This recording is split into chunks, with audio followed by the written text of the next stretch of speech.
बहुत बहुत स्वागत है। अब दोस्तों हम इस वीडियो में पढ़ेंगे क्रिया को पहचानने की ट्रिक। दोस्तों हिंदी ग्रामर का बहुत ही महत्वपूर्ण टॉपिक है क्रिया। इससे संबंधित बहुत प्रश्न परीक्षाओं में पूछे जाते हैं। तो दोस्तों इस वीडियो में मैं आपको बताऊंगा क्रिया को पहचानने की ट्रिक अकेले ही बताऊंगा। क्रिया क्या होती है, क्या है, सारा कुछ डिटेल में नहीं जाएंगे हम। केवल हम दोस्तों इस वीडियो में ट्रिक देखेंगे कि क्रिया को, कौन सी क्रिया को पहचानने की क्या ट्रिक होती है। तो स्टार्ट करते हैं दोस्तों वीडियो। सबसे पहले देखते हैं अकर्मक क्रिया। अकर्मक क्रिया को पहचानने की ट्रिक क्या होती है दोस्तों, अगर काम खुद पर हो तो वहाँ पर क्या होती है, अकर्मक क्रिया होगी। अगर काम खुद पर हो तो अकर्मक क्रिया होगी। जैसे दोस्तों अगर कोई व्यक्ति हंसना, जागना, रोना, सोना, नाचना इस प्रकार का हो तो वहाँ पर क्या होगी, अकर्मक क्रिया होगी। इसकी ट्रिक सिंपल है, अगर काम खुद पर हो रहा है, क्रिया है तो काम तो हो रहा होगा, परंतु अगर किसी वाक्य में क्रिया है तो पक्की बात है कोई ना कोई काम हो रहा होगा। लेकिन अगर काम खुद पर हो रहा है, मतलब काम खुद पर हो रहा है, तो वहाँ पर क्या होगी, अकर्मक क्रिया होगी। ठीक है दोस्तों, तो सिंपल दोस्तों आप पहचान सकते हैं, अगर काम खुद पर हो रहा है, अगर किसी वाक्य में क्रिया है तो वहाँ पर काम हो रहा होगा, परंतु काम खुद पर हो तो वहाँ पर क्या होगी, अकर्मक क्रिया होगी। ठीक है दोस्तों, सिंपल है, समझ में आ गया होगा आपको। अगर काम खुद पर हो तो वहाँ पर क्या होगी, अकर्मक क्रिया होगी। जैसे उदाहरण के तौर पर हंसना, जागना, रोना, सोना, नाचना इत्यादि। ठीक है दोस्तों, अब देखते हैं सकर्मक क्रिया। तो सकर्मक क्रिया को पहचानने की ट्रिक क्या है, क्या, किसे, किसको लगाकर देखें उत्तर प्राप्त होगा। अगर किसी वाक्य में हम क्या, किसे और किसको लगाकर देखें और वहाँ पर अगर हमें उत्तर प्राप्त हो रहा है तो वहाँ पर क्या होगी, सकर्मक क्रिया होगी। उदाहरण के तौर पर समझते हैं इसको। जैसे उदाहरण देखिए, राम फल खाता है, इसमें क्या है, सकर्मक क्रिया है ये। तो हम अगर इसमें क्या करेंगे, क्या लगाकर देखेंगे, राम क्या खाता है, हमें उत्तर मिल गया, क्या खाता है, फल खाता है। ठीक है, तो ये वाक्य में क्या होगी, सकर्मक क्रिया होगी। अगर हमें उत्तर प्राप्त नहीं होता तो वहाँ पर अकर्मक क्रिया होगी। जैसे देखिए उदाहरण देखिए, राम खाता है, ये इसमें क्या है, अकर्मक क्रिया है। अगर इसमें हम क्या लगा के देखें तो राम क्या खाता है, जवाब नहीं मिला हमें, तो वहाँ पर क्या होगी, अकर्मक क्रिया होगी। ठीक है दोस्तों, सिंपल है, कोई कठिन नहीं है। तो देखिए दोस्तों, सिंपल है, कोई कठिन नहीं है। अगर हम वाक्य में क्या, किसे, किसको लगाकर देखें, अगर हमें उत्तर प्राप्त हो जाता है तो वहाँ पर क्या होगी, सकर्मक क्रिया, और अगर उत्तर प्राप्त नहीं होता तो वहाँ पर क्या होगी, अकर्मक क्रिया। अब यहाँ पर एक पॉइंट और देखिए दोस्तों, राम खाता है, तो यहाँ पर क्या क्रिया का प्रभाव किस पर पड़ रहा है, काम किस पर हो रहा है, खुद राम कर रहा है। यहाँ पर मैंने आपको बताया था अगर काम खुद पर हो तो राम खाता है, यहाँ पर काम भी क्या हो रहा है, खुद पर हो रहा है, तो यहाँ पर क्या होगी, अकर्मक क्रिया होगी। तो ये आपको 2 पॉइंट याद रखना है। अकर्मक क्रिया का मुख्य पॉइंट क्या है कि अगर काम खुद पर हो तो वहाँ पर क्या, अकर्मक क्रिया होगी। और सकर्मक क्रिया का मुख्य पॉइंट क्या है, क्या, किसे, किसको लगा कर देखें, उत्तर प्राप्त होगा तो क्या होगी, सकर्मक होगी, उत्तर प्राप्त नहीं होगा तो अकर्मक होगी। तो ये 2 पॉइंट आपको याद रखने हैं। ठीक है, अब देखते हैं हम पूर्वकालिक क्रिया।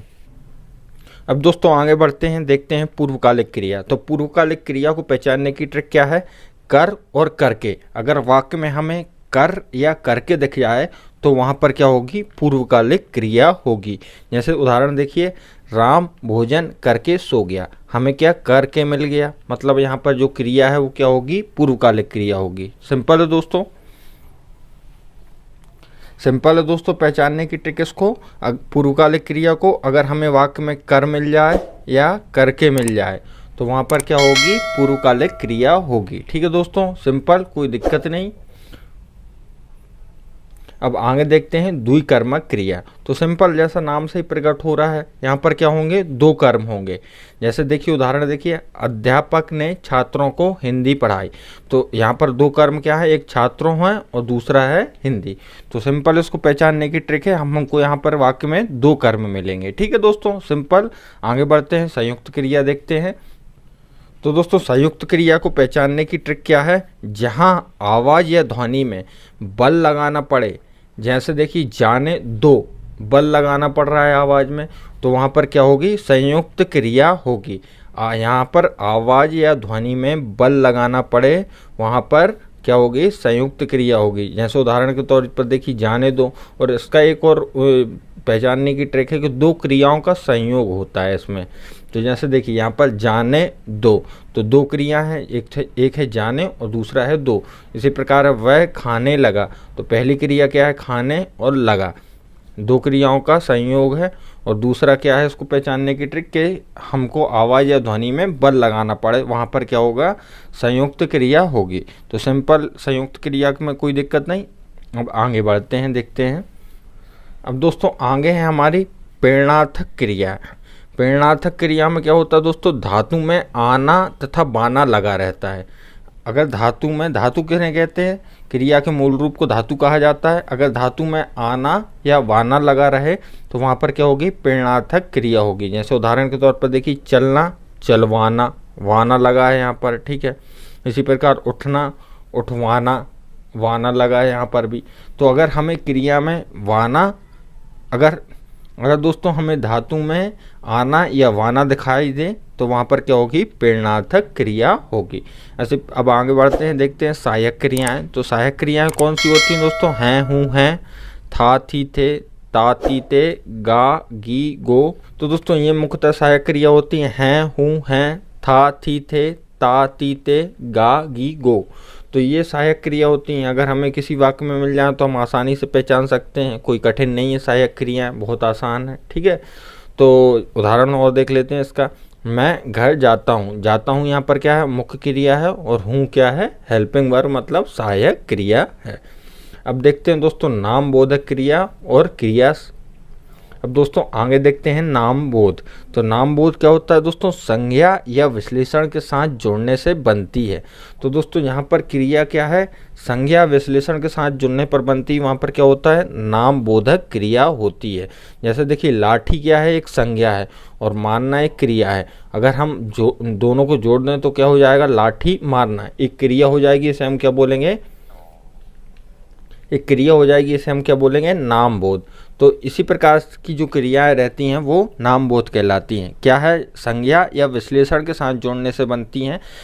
आप सिंपल इससे पहचान सकते हैं कि अगर आपको कोई भी क्रिया में संज्ञा या विश्लेषण दिखा रहा है, कहीं से भी थोड़ा बहुत अंश दिखा रहा है उसका, तो वहाँ पर क्या होगा, नाम बोध क्रिया होगी। तो सिंपल आप समझ सकते हैं, संज्ञा विशेषण के साथ जोड़ने से बनती है जो क्रियाएं वो कहलाती हैं नाम बोध क्रियाएं। अब आगे देखते हैं क्रिया सार्थक संज्ञा। तो सिंपल है दोस्तों, इसका बहुत ही आसान है। जब कोई क्रिया संज्ञा की तरह प्रयोग की जाती है तो दोस्तों वो कहलाती क्रिया सार्थक संज्ञा। जैसे उदाहरण के तौर पर देखिए टहलना स्वास्थ्य के लिए लाभदायक है। टहलना एक दोस्तों संज्ञा की तरह प्रयोग हो रहा है, लेकिन है क्या, ये क्रिया है, ठीक है दोस्तों। तो क्या है यहाँ पर दोस्तों, क्या है, टहलना एक संज्ञा की तरह प्रयोग किया जा रहा है, लेकिन है एक क्रिया। तो यहाँ पर क्रिया सार्थक संज्ञा होगी, टहलना जो है क्रिया सार्थक संज्ञा होगी। तो आई होप दोस्तों आपको ये वीडियो अच्छा लगा हो। इसमें मैंने दोस्तों आपको जितनी भी प्रकार की क्रिया होती हैं उनको पहचानने की ट्रिक बताई। अगर वीडियो अच्छा लगा हो तो प्लीज़ इस वीडियो को लाइक करना और ऑनलाइन स्टडी गुरुजी चैनल को सब्सक्राइब करना। आपका बहुत बहुत धन्यवाद।